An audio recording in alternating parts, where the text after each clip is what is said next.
Hello, and welcome back to another video. This is the 19th episode of story in which the 4th Shinobi World War was over, and Naruto was finally captured by Madara. But is hope truly gone? And what the heck is happening to the Ghetto Mazo? Join our favorite blonde hero and the nine-tailed beasts on their great journey to the past. Let's see how Naruto deals with this. After you've finished watching, please like, share, and subscribe to the channel. To begin, please like, share, and subscribe to the channel.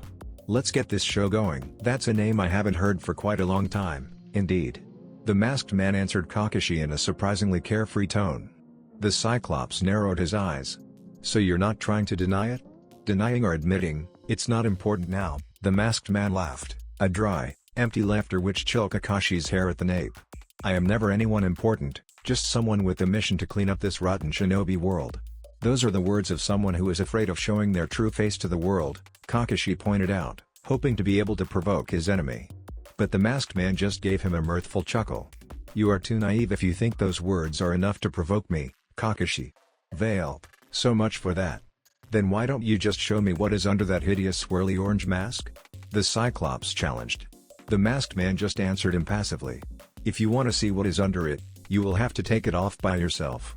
Oh, trust me, I will. And with that declaration, Kakashi charged forward.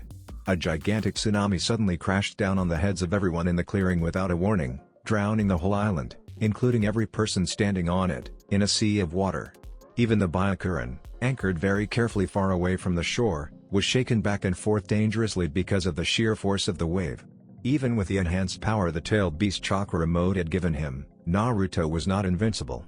He could block almost all attacks with the truth-seeking shield, and the chakra cloak itself made his body incredibly tough against physical attack, but it couldn't save him from asphyxiation under a gazillion ton of water. Son of a bitch! Isabu, can't you do something?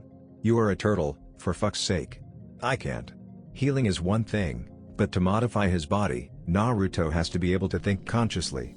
I can't do anything from the inside, it might destroy his body. He heard the tailed beasts inside him bickering in panic, but everything was beginning to fade away. He couldn't think properly anymore. He needed air. But the very last bit of it was leaving him. Things were starting to fade away from his vision. Then he felt fresh air rushing into his lungs. The fresh air, filled with oxygen, revitalized him in a second. Oddly, the air also smelled like menthol. He opened his eyes, and saw himself locking lips passionately with Haku, the person who was giving him her own air while pulling him to the surface. He wanted to breathe out in relief and cry at the same time, but then he realized that it would just make the kiss even more passionate. So he just let his body go slack until she managed to get him and herself back to the surface. When the light finally came back into his vision, the two separated, much to Naruto's relief. Then he remembered. Wait, what about Fu-chan and the others? Here they are, said Shiro Ishigaki right next to him, plopping up from underwater with Fu and Kosuke. Both of them seemed to be out of breath, just like Naruto, and he shuddered when thinking about the image of Shiro's mouth locking with the old man's, just like Haku had just done with him a minute ago. And then he looked up. Now he understood what it meant to be terrified. Even though he had been with Isabu for quite a while, he had never seen him angry. Usually, the turtle, while a little bit too carefree and lazy for his own good, was very friendly and kind. But right now, staring down at him was an Isabu in beast form, who was utterly furious. He snarled in a gruff, difficult-to-hear tone, but somehow, every single person there could understand clearly what he meant, and their necks all froze in place due to the fear his loud, angry voice brought to them. Humans. I have tried my best to avoid you since I returned to this world. I have wanted to get away to somewhere you wouldn't try to find me, to make me your weapon of mass destruction. But nevertheless, you followed me even to this place. To bend me under your will again. No. Understanding what was going to happen, Naruto desperately cried. We're not here for that. We just. So this time. I will. Strike back. Then he fired a tailed beast bomb at the squad. At this close distance, no one would be able to dodge it. The only way to protect all of them from it was jumping in front of the squad. Naruto deployed his last truth-seeking orb. A barrier made of the black substance spread out and covered the whole squad right before the tailed beast bomb landed on them. The massively destructive technique exploded, drowning the team in fire and intense heat, but the shield had already protected them from the worst effects of the attack. However, Naruto collapsed on his knee, breathing heavily. The truth-seeking shield was very powerful, indeed, but tanking a fully powered tailed beast bomb head-on at point blank with it was still not something a smart person would even think about doing. Just one shot and he had already felt his own reserve almost drained. And Naruto feeling himself drained was never a good thing. You are different," he heard Isabu growling. "You were able to take on my fully powered tailed beast bomb without dying. I can feel the power of our father inside you." But Naruto suddenly had a dreadful feeling. Is he going to? "Let's see what you can do about this." Then he fired another tailed beast bomb, but not at the team in front of him, but rather at the KPN Byakuran full of shinobi. No, everyone yelled and moved to stop him, but it was too late. The deadly technique had already been fired, and there's no way to stop it. And Naruto knew the one thing he needed to do, and must do. He didn't have enough chakra on his chakra mode to move with enough momentum to deflect a tailed beast bomb of that scale like he had done during the Fourth War, so pulling at the last bit of energy from the tailed beast sage mode that he had, he rushed after the tailed beast bomb. "Naruto, are you trying to? Don't worry. I'm not going to commit suicide. But I'm going to need everything you have, Kurama. Get ready to deploy the mirror." Kurama's eyes widened in realization. The Mirror of Yata is her and Naruto's regalia of the soul, which is their ultimate defensive technique. If they utilized that, there's no doubt that they would be able to stop the tailed beast bomb. But that would drain all of your remaining energy. You won't have enough power to handle Isabu after that. "I know, but," Naruto answered Kurama with utmost confidence, "we still have Fu-chan over there. I believe that she can handle everything even without me." And he disappeared in an orange flash. The shinobi on the KPN Byakuran were freaking out. No matter how powerful the ship could be, there's no way she could withstand a hit from a tailed beast bomb firing straight at her like this. Of course, she could maneuver around the attack, but that was when they're already in everything. Right now, the ship was just sitting there like a nice, cute target for the tailed beast to use to practice shooting. The giant black ball of death was coming closer and closer, and the sails of the ship still hadn't been raised up properly. Panic was breaking out all around the ship. Some sailors had already jumped over the port. There's nothing that could stop the flagship of Karigakure People's Navy from being destroyed in a horrible, horrible way. Except for a streak of orange light which had just suddenly appeared on the rail of the starboard of the ship. "I already said I would not let anyone I knew die a meaningless death again," Naruto yelled, "and I never go back on my word." Regalia of the Soul, Ninth Tail, Mirror of Yata. From Naruto's spread fingers, the golden mirror of legend appeared in a blinding light and stood between the ship and the tailed beast bomb. The black sphere crashed against the mirror, but true to its name, the regalia stood firm before the devastating attack and wouldn't budge even when it exploded, shielding the ship and everyone on board from being evaporated. And then, even the explosion was gradually erased from existence. The air became completely silent for a few seconds. No one could even expect someone to be able to nullify an attack like a tailed beast bomb just like that. But the period of stupor passed as quickly as it came, and the ship crew immediately went back to their work, raising the sails and preparing the cannons, ready to get out of the danger zone and to strike back if necessary. Right at that time, thud, Naruto's back hit the floor of the shipboard. Naruto-kun's powerful chakra signal has just disappeared.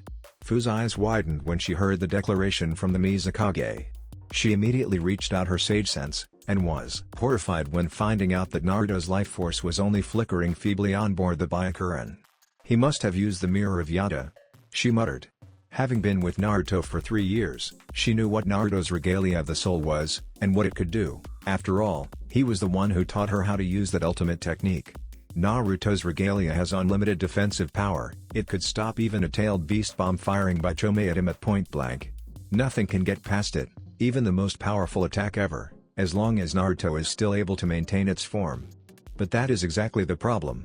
To compensate for that immovable defense, the Mirror of Yata would consume all of its owner's stamina upon the completion of its mission.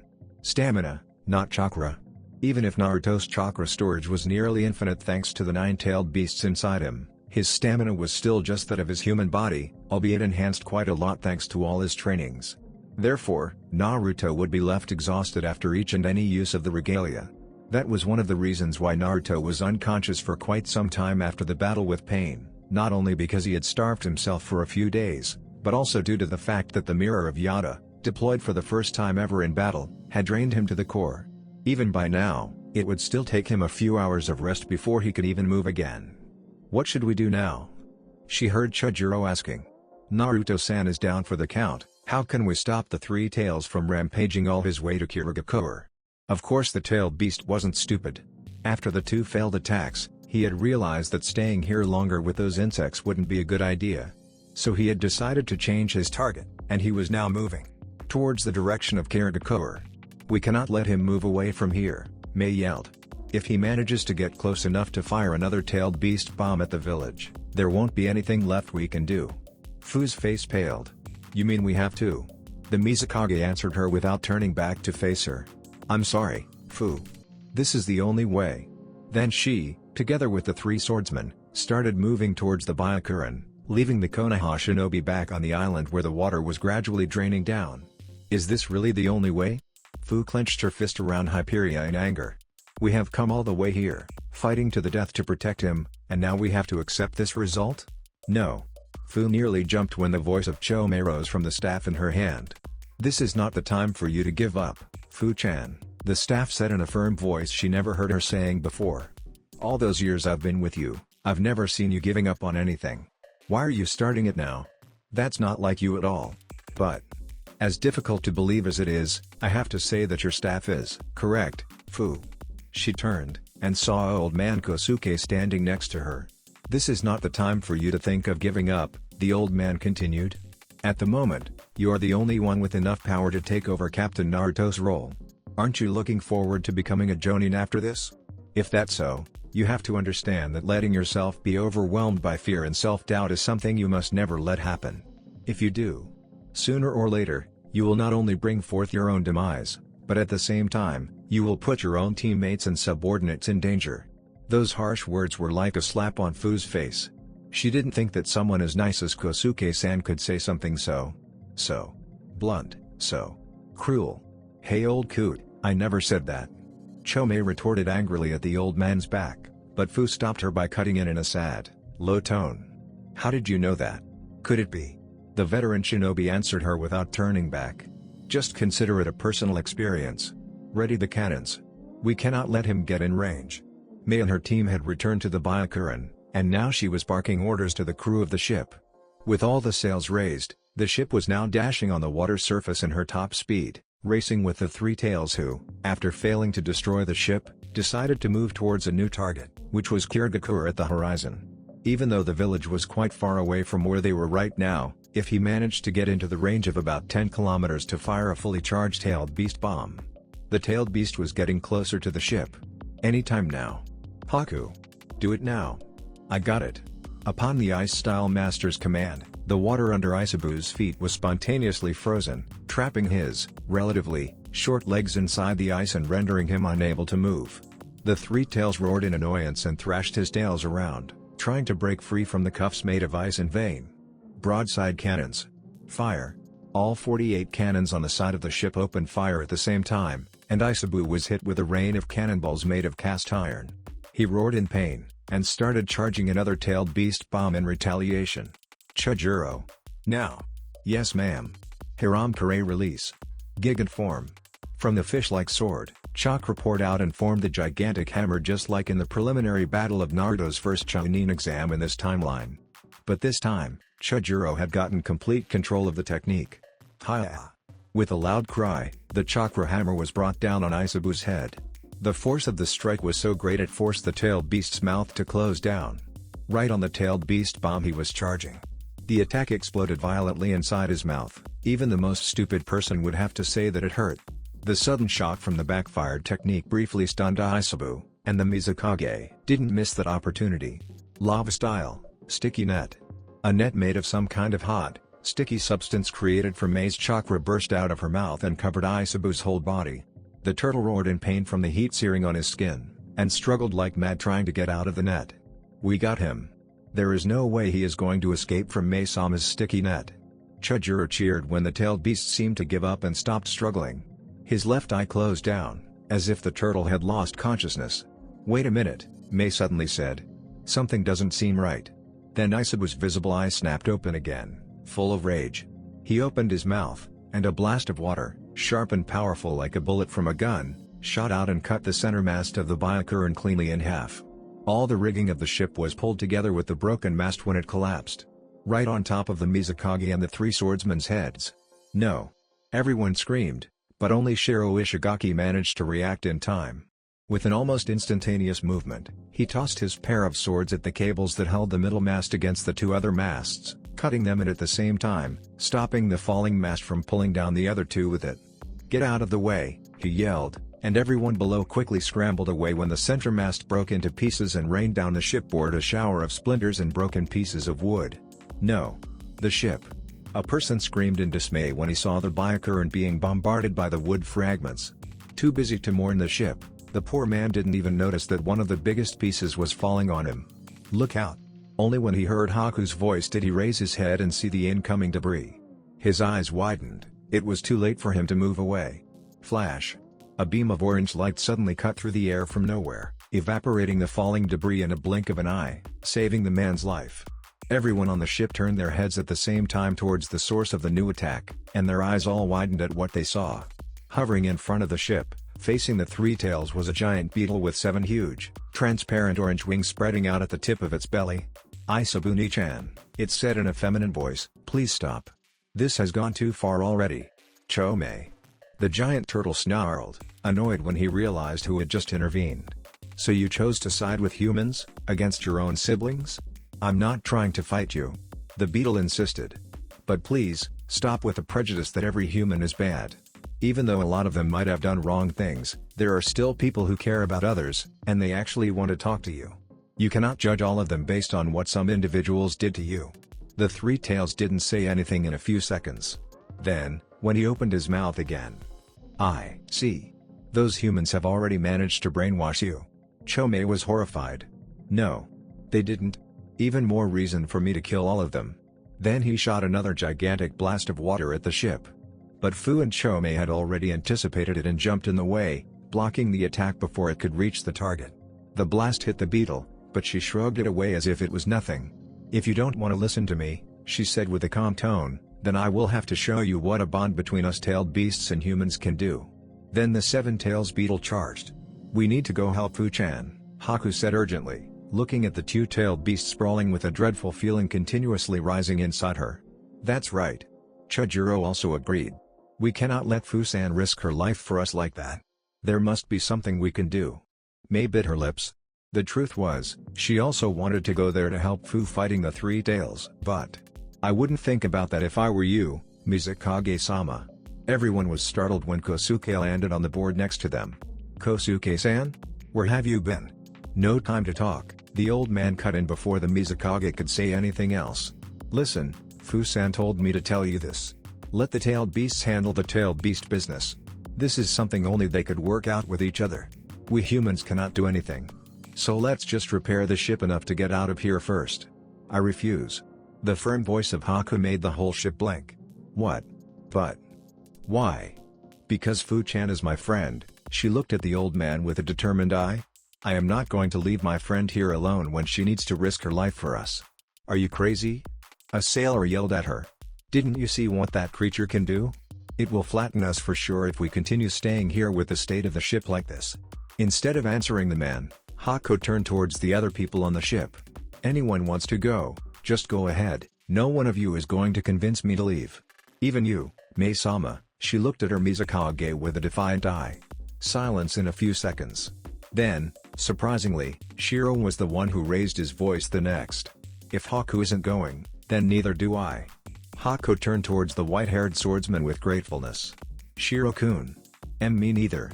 Chojuro also said, to Haku's surprise, even though his voice was trembling a bit. "Even though I am the weakest one here, I cannot stand looking at people from Konoha sacrificing themselves for us. They are our allies, and I am not going to let them die just to give us a chance to run away." The two swordsmen then turned towards Mei. "Mizukage-sama," Shiro said, "please lead our ship and everyone back to Kirigakure. We will catch up with you when we finish things here." Then they turned, ready to jump into the sea. "Stop right there." The three stiffened when they heard the voice of the Mizukage. The woman was now looming over their heads in a menacing way, and somehow, her voice was kind of angry. "You three brats have some nerves, talking to your superior like that," she growled, and the three shinobi cowered in fear. "Do you want me to kill all of you?" The three little swordsmen braced themselves, waiting for death to arrive. But then, haven't you heard it? Start with the ship's repair now. We need to have her in good enough condition to at least move. Throw away everything heavy. We need to keep the speed of the Byakuran as fast as possible. The eyes of everyone on the ship were now as wide as dinner plates. One of the sailors raised his voice. But we are not going to intervene, the Mizukage cut in. We are just going to sit back and watch, saving our energy, and we will only come in if something bad happens to Fusan and the Seven Tails. Kosuke-san is right, we need to let the tailed beasts settle tailed beast businesses themselves. The two tailed beasts separated after a very nasty clash. Even though Chome's head was covered in a very thick helmet made of some kind of chitin, Fu could still feel the shockwave from the collision shaking her body wildly. Physical attacks are useless against him, Fu thought. He is incredibly sturdy even for a tailed beast, it seems. Then, let's do it, Chome-chan. The jutsu we have been practicing. Alright. Fire style. Inferno. Blossom. Chome's 7 wings flared up in golden flames. The flames rose, and then gathered in front of the beetle into a giant ball of whitish crimson fire. When the size of the fireball reached the level of a small building half the size of the Byakuran, the beetle released her hold, and the attack flew at Isabu with an incredible speed. The other tailed beast couldn't even do anything to avoid it. It hit its target, and the turtle was immediately engulfed in a crimson flower made of fire. Not only him, but also an area with a radius of at least 100 meters. The force of the explosion from the blast shook the sea, and even the Byakuran from afar was shaking wildly, not unlike before.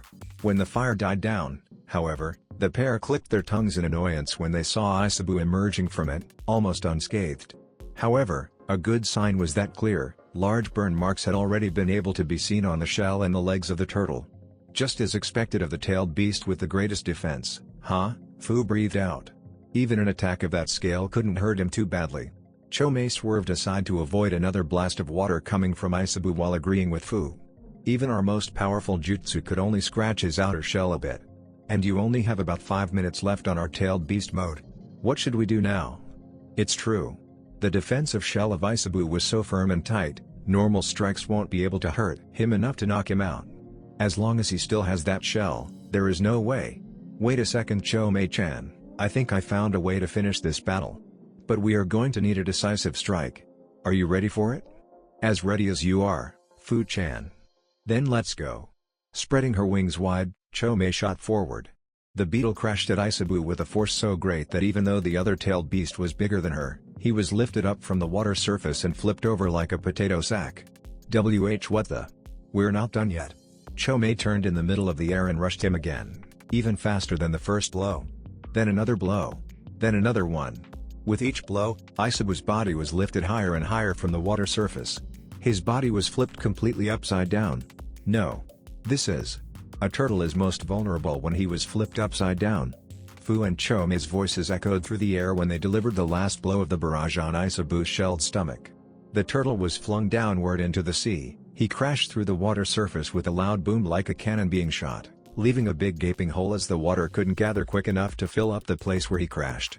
Living with humans has taught me a lot of things. And one of those things is that there are a lot of things more important than just selfishly protecting ourselves and not caring about anything or anyone else. That is what our dad wanted to teach us when he created us, and today I'm going to teach that to you, even if I have to beat everything out of you, Isabu-ni-chan. Chome charged into the water where Isabu was lying stunned, and the eye of the turtle widened when he saw the biggest tailed beast bomb ever ready near her mouth. This is our maximum power. An earth-shattering explosion. The damaged Byakuran swiveled wildly on the water surface when the shockwave from the explosion spread. Ah! Everyone screamed hysterically while trying to hold on to anything they could on the ship. The ones who couldn't find anywhere on the ship to hold on just grabbed anyone near them and wouldn't even dare thinking of releasing their grips. However, only Haku saw the figure of a girl being flung into the sky from where the explosion occurred. She immediately released her own grip, and with the momentum of the spinning ship, she launched herself towards the direction of Fu, who was free-falling, and easily caught the girl in midair before landing gracefully on the water surface. Are you alright, Fu-chan? She smiled when holding the other girl in a bridal carry. Fu was only able to answer her with a weak smile of her own. Then the two felt the water rumbling. No way. Fu groaned weakly. He still has power to fight? Haku immediately dropped Fu and moved in front of the other girl when the shell of Isabu started emerging from underwater. The turtle's eye bore at the two tiny girls lying in front of him. These two preys were so vulnerable. He could kill them in one gulp, no matter how the girl in kimono was standing and spreading her arms, trying to stop him from getting to her friend. The turtle opened his mouth, then closed it again. "Why are you not afraid?" he asked in curiosity. "I am going to kill both of you. Why didn't you run away?" "I'm never going to run away when my friend is in danger." Haku looked straight into the tailed beast's eye without a hint of fear. "A certain man taught me that the first time I met him. Even though I was his enemy back then, he didn't even hesitate to protect both me and my father from certain death even after we tried to kill him. That's what I admire the most about him. So, for my friends, I'm never going to hesitate to step in to protect them when they are in danger, even if I have to die. Even if they are a person, or a tailed beast." Aisabu was taken aback from the words he had just heard. All the time he knew and interacted with humans, the only things he saw and experienced were fighting and killing. He had been forced to look at his brothers and sisters being sealed inside vessels to be used as weapons for wars. And then when it was his turn, he had been put through tortures and restraints by the very same village of the one standing in front of him right now, to the point that he had to resign his chakra and will to them for use as weapons. He had never heard of anyone saying they wanted to protect tailed beasts before. And yet, the girl in front of him had been saying that while staring straight into his eyes without fear. Not even a hint of lying had appeared in her eyes. It was so unbelievable, but at the same time, so obvious and clear he couldn't even afford to deny. "And you too," Haku continued. "We are not here to do anything to you, we just want to talk to you. There are people who want to capture you for their own evil purpose, but we don't. We want to protect you from the hand of those people. So please, go back to Karagakura with us. Please, Aisabu-san." This time Aisabu really was stunned when he heard his name being called. "How do you know my name?" he asked in wariness and anger. "In Kirigakure, we not only have the usual visit of the Jinchuriki of Kurama the Nine-Tails Fox and Chomei the Seven-Tails Beetle, but also house the Jinchuriki of Saikyo the Six-Tailed Slug, who is now living happily with her Jinchuriki in the village." Mei raised her voice. No one knew when she had arrived next to Fu and Haku. "We would be most honored to sanction you in the village, too. We are not forcing you to do anything," she added when she saw the tailed beast's expression. "You are completely free to do anything as long as you don't destroy the village, and we are not going to forcibly seal you into any vessel. We are going to prepare a comfortable place for you at the outskirt of the village, as long as you agree to be monitored by us to prevent the Akatsuki from getting their hands on you. That is all we need from you. I promise in the name of the 5th Mizukage that Kirigakure is not going to do anything that put you in harm." The voice of the Mizukage was gentle, but convincing. Anyone hearing that would probably agree to come with him immediately. "But how can I know that you are not just lying? Humans have never been a trustworthy species. I have been tricked and imprisoned many times in the past by your predecessors. What makes you different from them? If I take back my words in the future, you can go on a rampage and kill me in any way you want. Everyone here will be the witnesses for that," Mei answered simply. "The only thing I would require of you is that you won't touch the village. I will be the one who takes all responsibility if that comes true." Silence for a few seconds. No one dared to take a breath. The decision of Aisabu right now would be the thing that decided everything. Finally, "Very well, I accept your proposal. But if you don't keep your words, just prepare yourself for the consequences." Everyone let out the breaths they were holding in relief at the same time. Haku smiled brightly, the weight in her chest had been lifted away completely. "Thank you so much, Aisabu-san. Hope we can become friends." Friends, huh? This was the first time Aisabu heard a human wanted to be friends with him. Phew, Fu also breathed out in relief. Glad everything finally finished without anything bad happening. Then she stopped. Why did she suddenly feel something was missing? Guys. Everyone turned towards her. "Where is Sai?" The 5 Orochimaru gathered under a tree near the border of the island. Never before had he been humiliated so much, so pathetically in his life. Even that fight with the idiot and the 2 Kijas 3 years ago hadn't been such an embarrassment. He had been there with all 5 of his bodies, each of which was at prime condition, wielding powerful Kekkei Genkai, and yet, those 2 demons. Orochimaru-sama. Orochimaru stiffened, but then relaxed again when he realized the voice was of Kabuto, his trustworthy assistant. "Kabuto," the middle Orochimaru hissed urgently, "we need to retreat to the hideout at once." "Are you sure?" The spy looked at him dubiously. "One of your bodies is bleeding quite severely, if we don't heal you now it might cause trouble." "There is no time," Orochimaru gritted his teeth. "I underestimated those Jinchuriki too much, we have to retreat now to formulate another plan, if not, they might catch up to us." "Oh?" A third voice interjected. "If you are returning, Then would it be possible for you to bring me with you? All 5 Orochimaru slashed out with their swords of Kusanagi at once and impaled the source of the voice straight through the gut. The person gasped, and collapsed into a puddle of ink. Goodness, the voice exclaimed, this time from somewhere else. Danzo-sama told me about you, but I didn't expect you to be so perceptive you could see through my clone without even taking a glance. You really deserve the name Orochimaru of the Sannin. All Orochimaru frowned, lowering their blades. Only now did they realize the one who had just spoken wasn't any of the Jinchuriki, but rather the dark-haired teenager who was with them and the one who had stabbed Orochimaru Tuya in a non-lethal place. Yes, indeed. I did see through it. That was indeed what just happened. They decided to just roll with it. Then the middle one narrowed his eyes. You're the one who stabbed one of my bodies in the back. Why should I believe you? Just to remind you, I did stab that body in a non-lethal place so that you would be able to escape without any harm, Sai answered, still with the annoying fake smile. And if you still don't believe me, I have a letter from Danzo-sama addressing to you. He told me you would understand if you read it. He stuck his hand into the pouch on his belt. And Kabuto slammed him into the ground so hard it made a web of cracks on the ground. The content of the pouch scattered on the surface, and a scroll rolled towards Orochimaru. He grabbed the object and opened it, then, a smile appeared on his face. Kabuto, release the boy. He is going with us. So he might have gone with Orochimaru. I knew it. Fu punched the water in anger. I knew that bastard didn't have anything good in him. Ever since our first meeting. No, screw that, he was one of the people who tried to kidnap Naruto-kun when he was healing in the hospital 3 years ago. How could Lord Hokage trust him?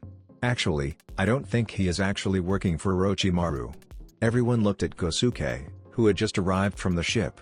Haku looked at the old man curiously. Why do you think so, Kosuke-san? I found this in Sai's baggage last night, when you went out for a walk. The old man took out a small book and gave it to Haku, whose eyes widened when she realized what it was. This is a bingo book. Not just simply a bingo book, the old man corrected her. This is a bingo book for Anbu operatives who specialize in assassination missions. Look at page 108. She turned to page 108, and frowned. Isn't this Orochimaru? Yes, the man nodded. I didn't think about this until we met Orochimaru, but something wasn't right. The only page without the crossover, it was this page, which could only mean that the only target who wasn't eliminated was Orochimaru. But why are there 6 pictures there, though? Fu looked at the page and asked in confusion. Doesn't Orochimaru have 5 bodies? And why is the last one blank? Not answering her, Mei turned towards Kosuke. Are you implying? Yes, the old man nodded. I don't know what exactly his intention is, but we can agree with one thing, either Sai is actually betraying us, or he is throwing himself into a suicide mission. The reasoning of the old man seemed to convince everyone. After all, no matter what, he was still the person with the most experience in the group. Things like this, he should have known things like this better than anyone else. If what you think is true, then it is not good at all. Haku bit her lip. And Naruto-kun is still unconscious in there. What should we do? We'll go. Everyone turned towards Fu.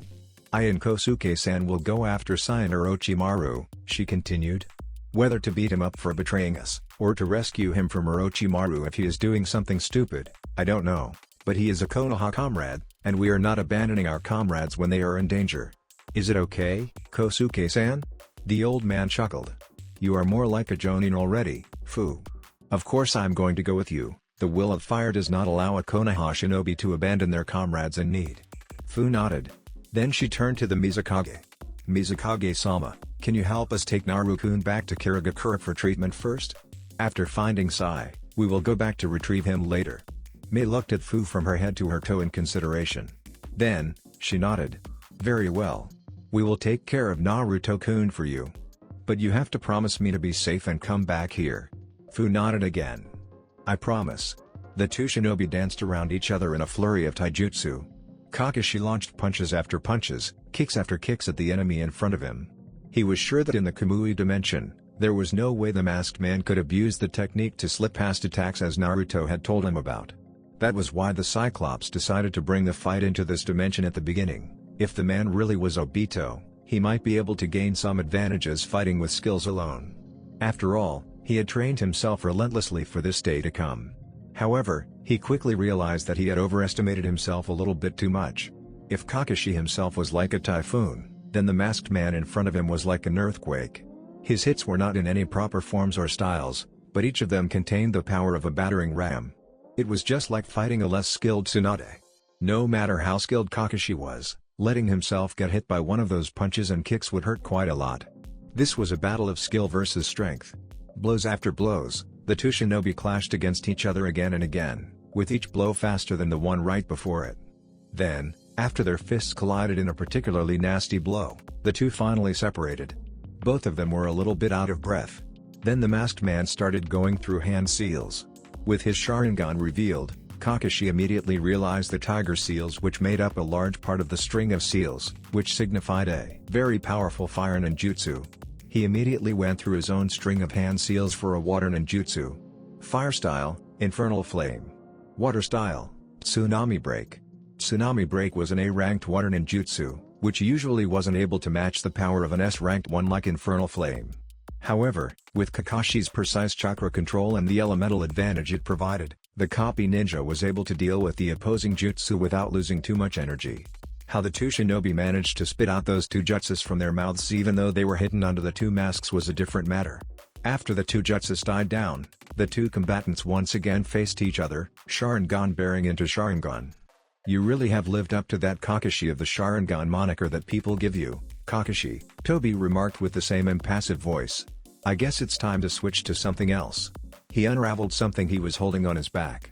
It was a very large non-folding fan. Kakashi wasn't that unfamiliar with this type of weapon. He had seen a lot of shinobi wielding similar things, such as Tamari of the Sand, who wielded a fan of herself, but there is only one clan in history who wielded this particular type of fan in battle, which is the Uchiha clan. Switching to weapon, The Konoha Jonin drew his own weapon, the White Light Chakra Saber. Even though the light in the Kamui dimension was dim, the blade of the sword was still gleaming brightly. Let's see how good you are with that. Naruto groaned and cracked open his eyes. The first thing he realized was that he was looking at a wooden ceiling. There were cracks and holes everywhere in it, but it still served the purpose of hiding the people inside from bad weather quite properly. And his surrounding was shaking back and forth gently. Only then did he realize that he was back on the Byakuran, and the ship was now moving in a steady speed. He pushed himself up by his arm and sat up. His body felt so empty, so tired, as if he had just ran 20 kilometers without stopping.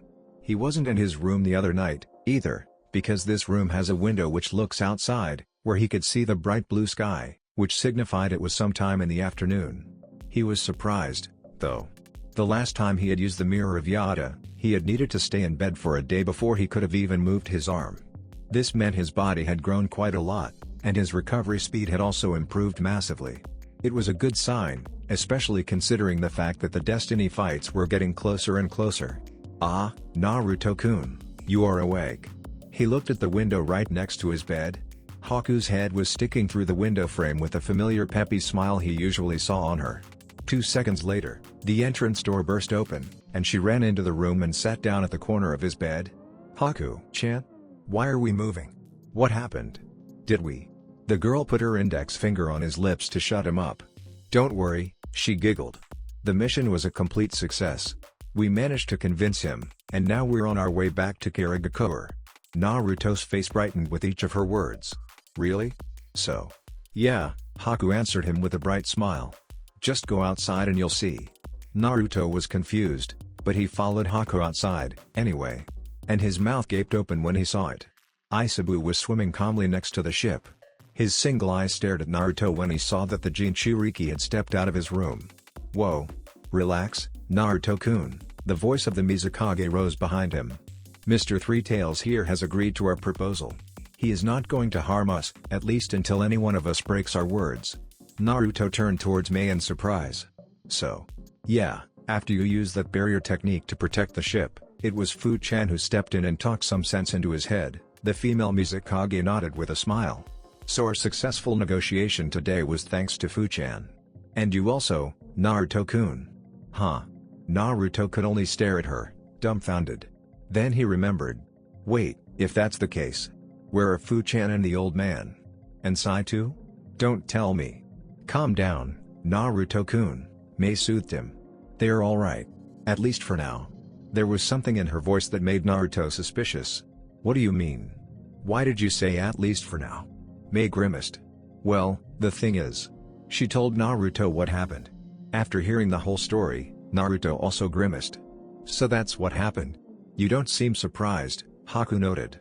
He looked at her and nodded. It's not like I hadn't expected this to happen. It's just, I didn't know it would happen in this manner. You know, that Sagai used to work for a person named Danzo in Konoha. Danzo Shimura, huh? Asked Mei. I heard about him a lot in the past. That guy is famous for being a warhawk, right? Yeah, Naruto nodded. I have been suspicious about why Orochimaru could know of where we were heading to and got there even before we could. It must be someone who was on the ship with us who leaked out the information, and ruling out every other person, I think the only one left who could have leaked it was someone in our teams, Sai or Old Man Kosuke. I see. So do you think Sai betrayed us? Naruto shook his head. That doesn't make sense, actually. If Orochimaru had actually been supported by Danzo, he should have finished the job and left the scene before we arrived, or waited until we finished fighting Aisabu then ambushed us and taken him after we exhausted ourselves fighting him, shouldn't he? Aisabu is a tailed beast after all, even a legendary Sannin would struggle battling him. I suspect that Danzo just leaked information about Aisabu's whereabouts to Orochimaru, looking forward to using our hands to get rid of that snake for him. His reasoning was surprisingly smart. Even Naruto himself was a little bit taken aback with what he had just said himself. But then he remembered something else. Wait. Then Fu-chan and the old man. They are throwing himself into Orochimaru's lair. I need to go help them. He took a few steps, trying to jump off the ship, but immediately smashed his face to the ship floor when he stumbled. You cannot go anywhere with your body at a state like that, Haku said, crouching down to pull him up. You spent too much energy when you used that barrier technique. Fu-chan said it would be days before you would wake up from exhaustion. The fact that you are already standing here is already too much to believe. Ugh. Naruto's bubble deflated immediately. He knew that he was in no condition to go help anyone at the moment. The after effect of using the mirror of Yata was still in full. But still. Come on now, Naruto. Didn't you say that you would believe in Fu? Kurama said inside him. I believe with all her power, she will be alright. Yeah. But she doesn't have much experience in this, does she? And just two of them going into Orochimaru's lair like that. So those things you have just said are just for show? He heard Shikaku snorting. Come on, bro, just relax yourself and sit still for a while. What can you even hope to do with that battered body? Naruto winced. You didn't need to say that in such a cruel way, Shuki-chan. Stop calling me by that stupid nickname. But what the Tanuki had just said made Naruto think.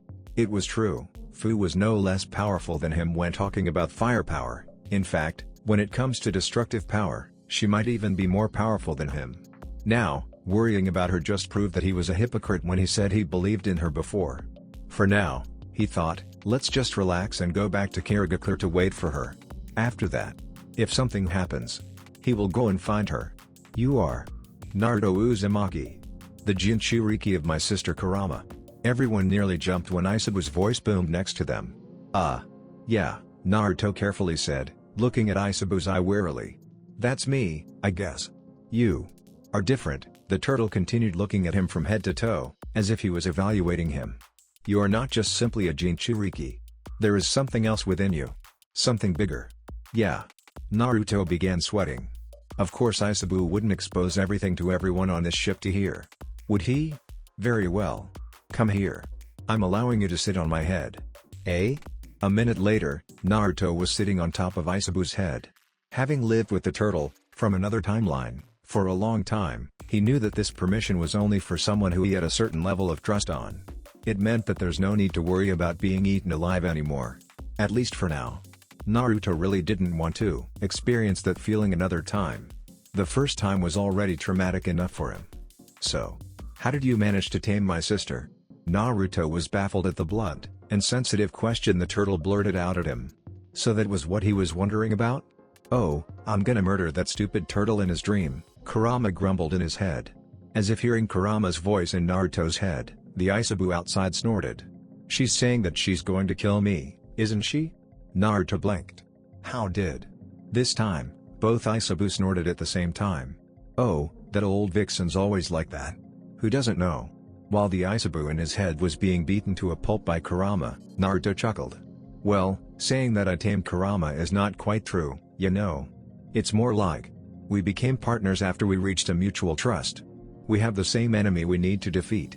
And both of us cannot even hope to touch that man if we don't work together.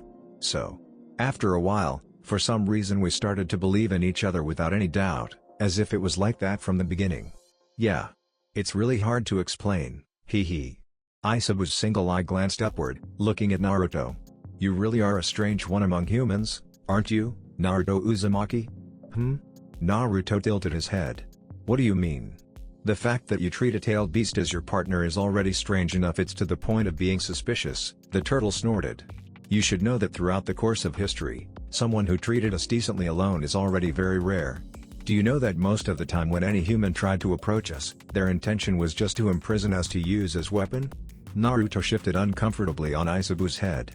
Well, to be honest, at first I was like that, too, when I first met Kurama, he admitted. And it was quite a long time before Kurama actually opened up to me, too. Before that she just hated my guts. Well, the fact that my dad literally grew her a penis didn't help.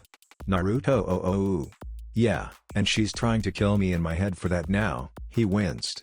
But anyway, what I mean is, well, when people have the same goal, the same target, and they have to work together, it is easier for them to understand each other. It's hard to explain why.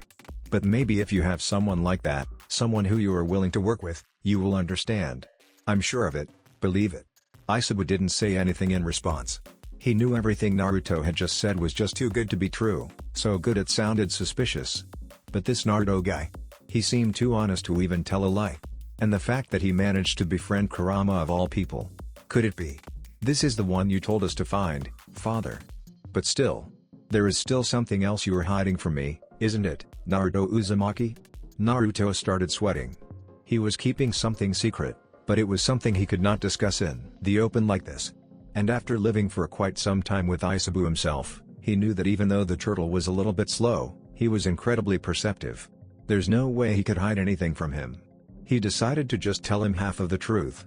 Well, yeah. There is still something I haven't told you. But trust me, I have a very good reason to hide it from you, at least for now. Can we wait for until we reach Kirigakure, and after you settle down? I promise I will tell you everything I can. Isabu's eye glared at Naruto in a calculating stare. Then, the turtle answered. Very well. I will trust you. For now. But you'd better keep your word, or there will be consequences. Naruto grinned. I promise. Kakashi glared at the fan on Tobi's hand, gauging up the weapon carefully. It looked just like a very big Uchiwa, but a mere single glance of the skilled shinobi he was allowed him to realize it wasn't at all. The edge of the fan was so sharp it wouldn't be wrong to call it a giant sword in the shape of a fan. The fan was made from a type of metal Kakashi hadn't seen before. With that amount of metal used to make it, it must have weighed quite a lot, probably at least equal to the Kubi Karabocho of Kirigakure. For some reason, a terrifying aura flowed out of the masked man just from holding it on his hand. Just looking at it made Kakashi's spine chill. But right now, he knew he had two big advantages. First, he had already heard from Itachi that the right eye only allows Tobi to stay in the Kamui dimension for 10 minutes. When that 10-minute limit caps, he will be forced out of the dimension with no exception, and won't be able to return to the dimension for at least 5 minutes. For some reason, Kakashi's Sharingan doesn't have that limit. That was more than enough time for the Konoha Jonin to escape, since the Kamui from his left eye can also open the gateway to any place in the normal world that he wishes to go to. But that also means his enemy would not think of holding back, either. And second, he had important information in his hand. If this man was actually Obito, then the information about Rin's state should be something he wouldn't be able to ignore. He hated this idea, but this is the only way to wake the Uchiha up from his despair and desperation. But that kind of information isn't something he can blurt out to everyone, especially members of the Akatsuki. He needs to be sure that the information goes to the person it is intended for, not anyone else. He needs to break that mask. 7 minutes left. He slipped into his stance, his Sharingan locked into his opponent's. Come. The masked man didn't even hesitate a single second. In a single bound, he crossed the distance between them and swung the fan in a vertical arc on Kakashi's head. The slash was very powerful and fast, but somehow, the sword fan smashed onto the surface of the white pillar they were standing on. However, it bounced back almost immediately, and a horizontal slash was delivered right towards Kakashi's waist. However, Kakashi nimbly jumped up right before the sword fan could cleave him in half. He twisted his body on the air, and aimed a quick slash with his sword covered in lightning chakra at his opponent's neck. The drawback of this kind of sword style was that due to the weight of the sword, it would be very difficult to control the movement of the sword itself after the slash had been delivered, due to the inertia. Only a person who was properly trained with the sword style, such as Zabuza with his mastery of the Kubi Karabocho, could properly handle the blade. A mere copycat would just expose all of his weak points to his enemies to strike back. But the Sharingan of the masked man wasn't just for show. Seeing the incoming danger, he immediately took a step back and twisted his body, pulling the fan backward by his right hand and blocking the incoming shorter blade. Kakashi winced when the white light chakra saber collided with the blade of the fan, and to his horror, the Chidori covering the blade fizzled out into nothing. What? Uchiha returned. A blast of wind energy blasted out of the surface of the fan with the full power of Kakashi's own Chidori. He was blown away into the air, and fell out of the white pillar they were standing on, into the black abyss. Shit. Kakashi didn't even dare to even wonder what might be waiting for him in that unending void. Hastily channeling lightning chakra into the white light chakra saber again, he stabbed the sword as deeply as possible into white pillar right next to him. The blade plunged into the pillar to the hilt, and it helped slowing his fall down quite a bit before he managed to balance himself on the pillar. That was so dangerous. Sending chakra to his feet, Kakashi leapt up back to the top of the pillar. His hands weaved through hand signs for a powerful S-ranked water jutsu that he knew, which he was confident that Obito would have a hard time countering with another jutsu due to his affinity with the fire element. Water style, Spiral Dragon Burst. The jutsu was fired right after Kakashi's feet landed on the white surface. The enormous water technique thundered its way towards the Akatsuki member, and would have devastated anything on its way if there had been anything standing between the two combatants. And just like before, the masked man withdrew the fan and used it as a shield in front of him to block the jutsu. The water technique dissipated after a few seconds, as if being absorbed by the weapon, and Uchiha returned. Just like before, a burst of chakra blasted out of the fan's surface, nearly sending Kakashi off his feet even though he was pretty far away from Tobi. DCH. Now he understood why the masked man chose that heavy, bulky Uchiwa as his weapon. Normally, something like that would be very ineffective in battle due to the size and the weight. However, that specific fan has a special ability. It can absorb the chakra of an ninjutsu being centered and convert it into wind element chakra, then send the technique back at its owner in the form of a wind burst with the same amount of chakra that it has absorbed. The stronger the jutsu centered it is, the more powerful the returning burst will be. And the burst will be even more dangerous if the opponent stays close to the wielder of the fan during combat. In short, a weapon with both perfect offensive and defensive capabilities. Kakashi bit his lip. What should he do now? The masked man withdrew his weapon to his side, and Kakashi's eyes narrowed. Channeling some chakra to his feet, he jumped back, making a distance between him and the enemy. That fan is a melee weapon. So maybe if I don't get into its range, I can. Air slash. Kakashi's eyes were now as wide as two plates. Seiwa. The Akatsuki member swung his weapon in a slashing motion. From the blade of the fan, a projectile made of air shot out and flew towards Kakashi with the speed of a bullet. Not even having time to think about anything, Kakashi reacted with his instinct. Earth style, mud wall. The ground in front of him erupted from the surface into a wall with 3 dog heads, shielding him from the incoming attack in just a blink of an eye. The hastily put up wall didn't manage to block the attack completely, but it still gave Kakashi a precious opening to slip past its worst effect. A perfect defense, and now, powerful attacks both melee and ranged? What kind of hacks is that freaking fan? No, wait. There is nothing perfect in this world, Kakashi knew that. Even something like that wicked weapon has to have some kind of weakness. But what might it be? It is impossible to attack Tobi from afar when he was still holding that fan. It would just stop the jutsu dead on their track and return them back to him. Then the only thing he can do is... Gripping the white light chakra saber tight, Kakashi did something no one sane would ever think that someone like him would do. He charged headfirst towards Tobi. Humph. Tobi obviously also thought that Kakashi had lost his mind. He swung his fan and delivered 4 sharp waves of wind chakra at the Konoha Shinobi, clearly intending to cut him to shred. He was sure that Kakashi would throw a fire jutsu of his own to counter the move, since fire has an advantage towards wind. But when he does that, there will be a surprise waiting for him, and this time the Konoha Jonin won't be able to escape death. He made a hand seal, ready to throw his own jutsu. However, wait a second. Kakashi didn't have any intention of slowing down at all. Instead, he was charging right into Tobi's technique.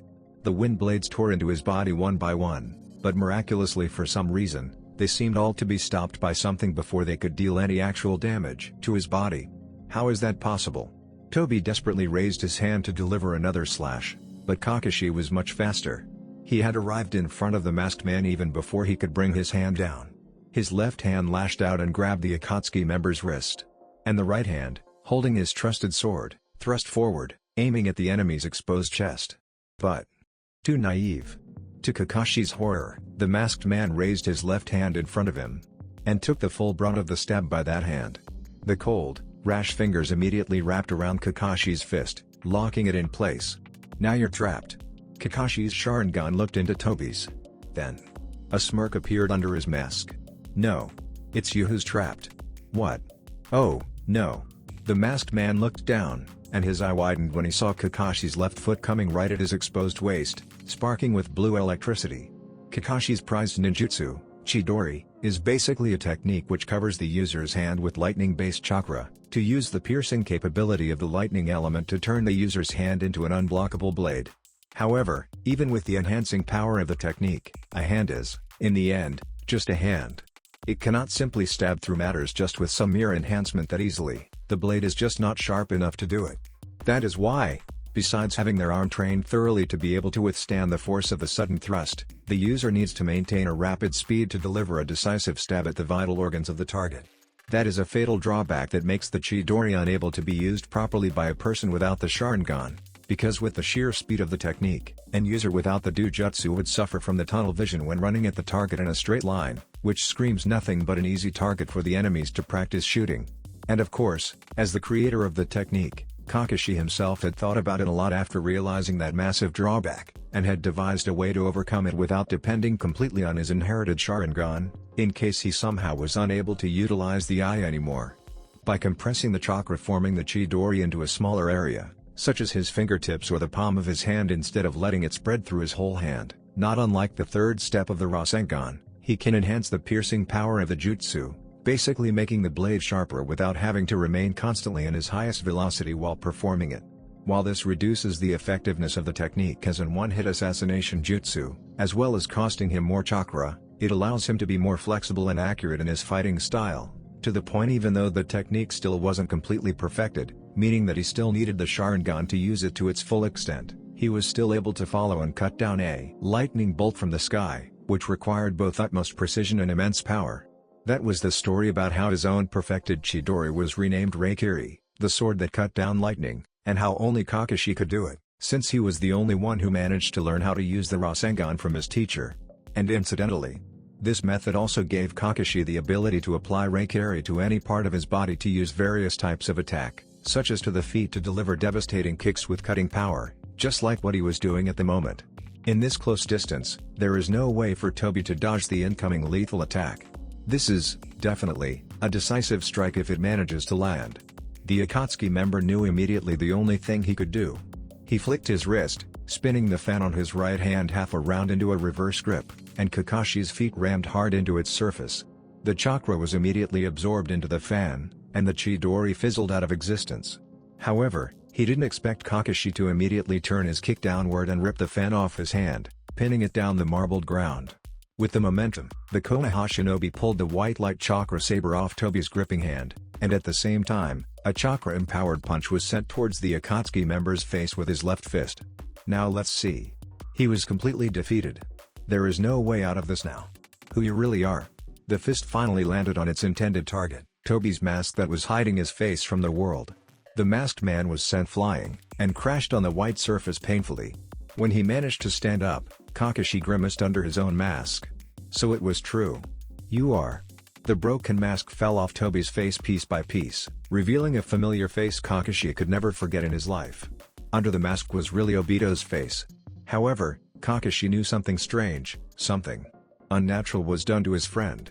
The right side of his face was covered, was made from a white substance which was disturbingly similar to the enemies Kakashi had seen during the siege of Sunagakuer, and from the color of his right hand which was sticking out of his left sleeve, he could figure out that the whole right side of the masked man was made from the same substance.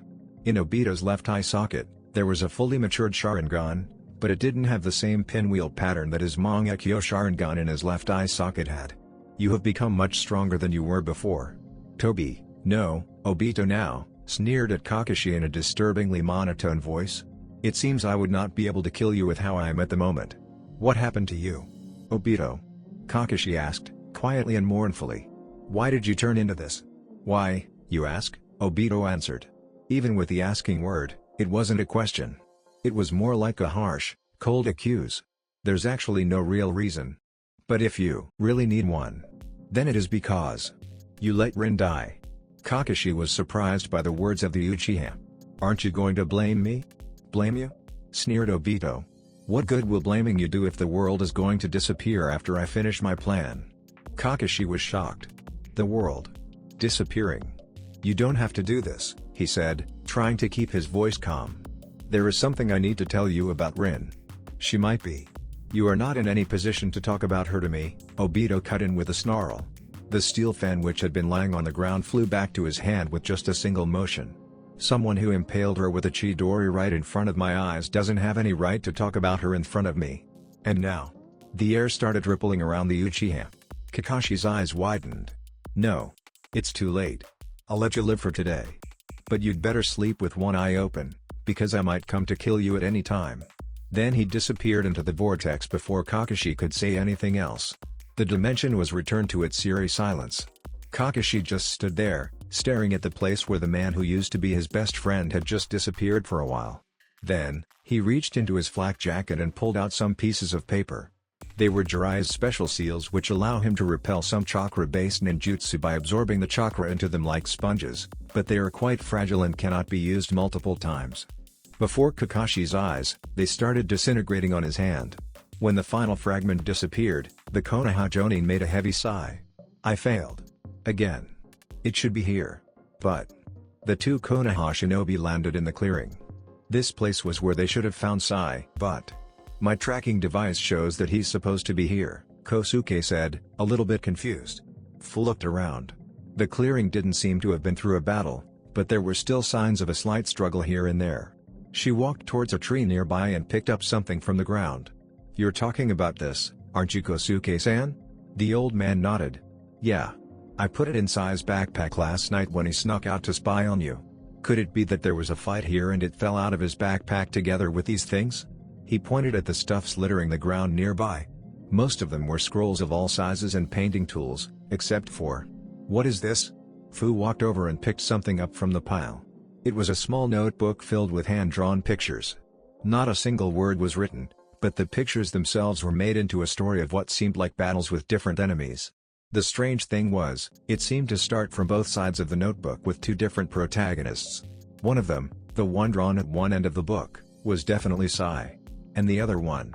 Who is this other person? I don't remember seeing him in Konoha before. Looks like these two guys are going to fight each other at the center of the book, Kosuke noted. And from this, I think this might be illustrations of Sai. And someone close to him. Maybe his brother? Really? Fu asked, surprised. That's so cruel. The shinobi world is just like that, the old man said bitterly. Even the closest people to us, we cannot always trust. There will be times when even the ones who we trust the most would backstab us. Fu looked at the old man. That voice was definitely of someone who had experienced betrayal in some way. She suddenly felt something squeezing at her heart. This might not be the right time to talk about this. They needed to find Sai first. Well, let's just leave it until we find Sai, she decided. For now, we need to find out where he went first. We are going to reach Karagakure in about an hour, ma'am. Very good. Back to your position. Hearing the words of the sailor, Naruto sighed in relief. This mission is finally going to end. After a bit of rest, he will go looking for Fu and the old man. Even though he trusts them, there is no way he's gonna leave them alone if they are going to strike somewhere like Orochimaru's base. Right at that time. Killing intent? Naruto's hand immediately lashed out by instinct and shot a Rasengan towards the direction of the killing intent. The projectile attack met something in midair and exploded violently with a loud bang. Then he slumped down on Isabu's head. His body was still too weak to attempt something rash like that. Are you alright? The turtle asked in concern. Never mind me. Prepare for battle. The Jinchuriki yelled, despite the state of his body. We are under attack. But he actually hadn't needed to raise his voice. Even before he launched his attack, The Mizukage and her guards had noticed the sudden burst of killing intent and had gotten themselves ready for battle. Obviously no one had expected to be ambushed when they were nearly home. "Come on," Shiro gritted his teeth. "Aren't we allowed to even take a rest?" Walking out of the cloud of smoke made by the collision of the two attacks, the person wearing the Akatsuki cloak cracked up a sinister grin. That's it for this video. I hope you all enjoyed the video. Don't forget to like the video, subscribe to the channel, and follow me on my other social media accounts. Anime God here, and I'm signing off.